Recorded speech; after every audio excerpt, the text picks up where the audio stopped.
Petite réflexion du soir en s'arrêtant pour mâcher un peu après une petite course.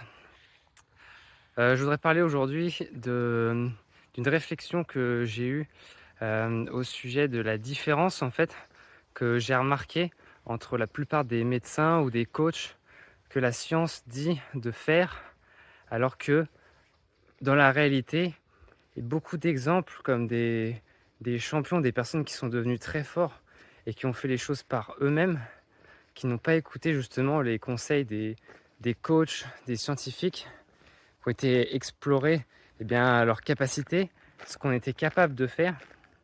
Ils ont été montrés que en fait, on peut atteindre des résultats exceptionnels et la science n'est pas du tout à jour en fait avec ça.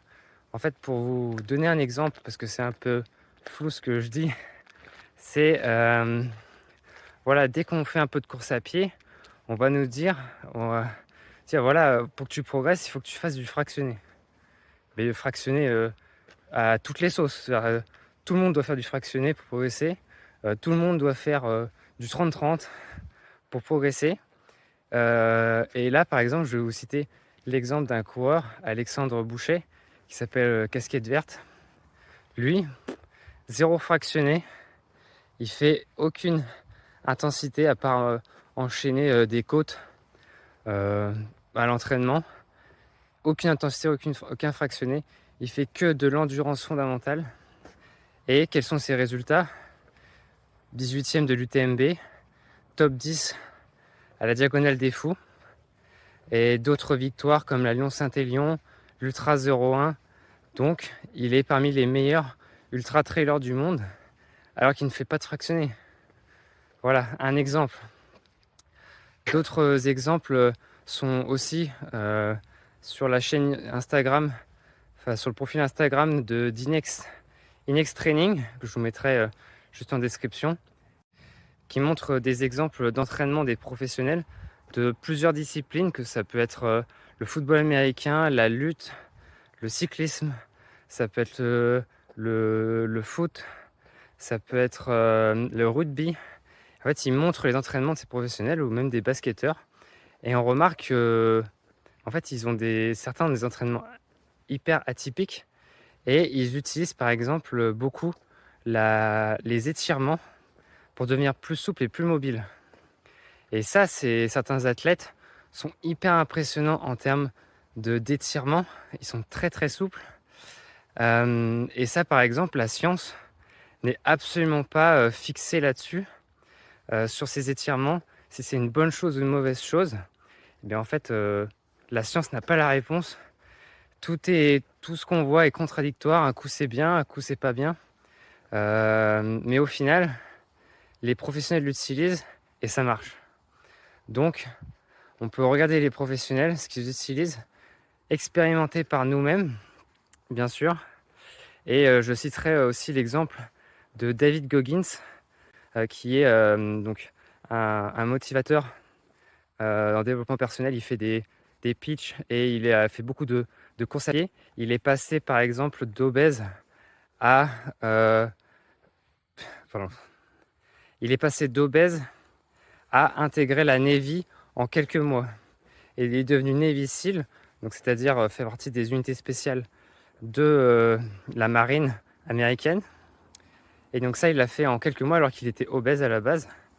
Et il s'est mis à faire de la course à pied, de l'ultra, des ultra-marathons, beaucoup de courses de kilomètres.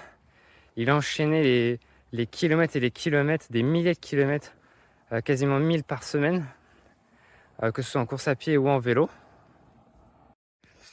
Et donc ça, c'est un bon exemple parce qu'il a enchaîné ça pendant plusieurs années. Il a essayé de repousser ses limites au maximum. Il courait, il roulait un maximum et il a fait d'incroyables performances.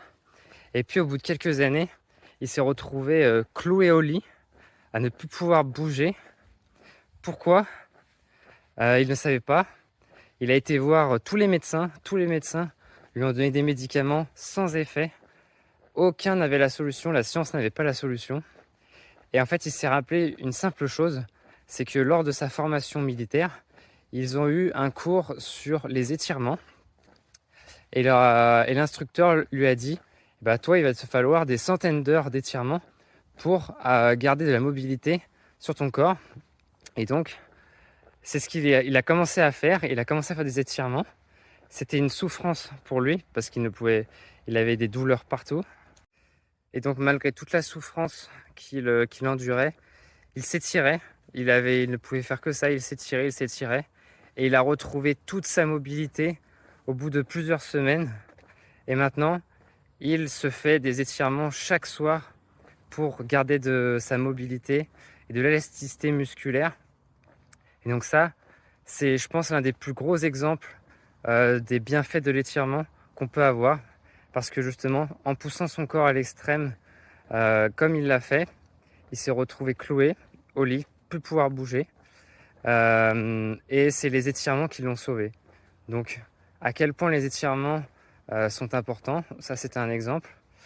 Et donc pour terminer, voilà, je trouve qu'on peut trouver d'autres exemples comme ces athlètes qui finalement n'ont pas forcément suivi la science, qui ont fait les choses par eux-mêmes et qui au final obtiennent les plus beaux résultats, ou en tout cas des résultats qu'on ne s'y attendait pas et qui sont incroyables.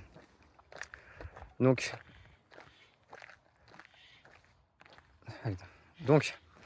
pour conclure, je dirais, continuez à vous écouter, écoutez-vous, faites les choses par vous-même, testez et analysez vos résultats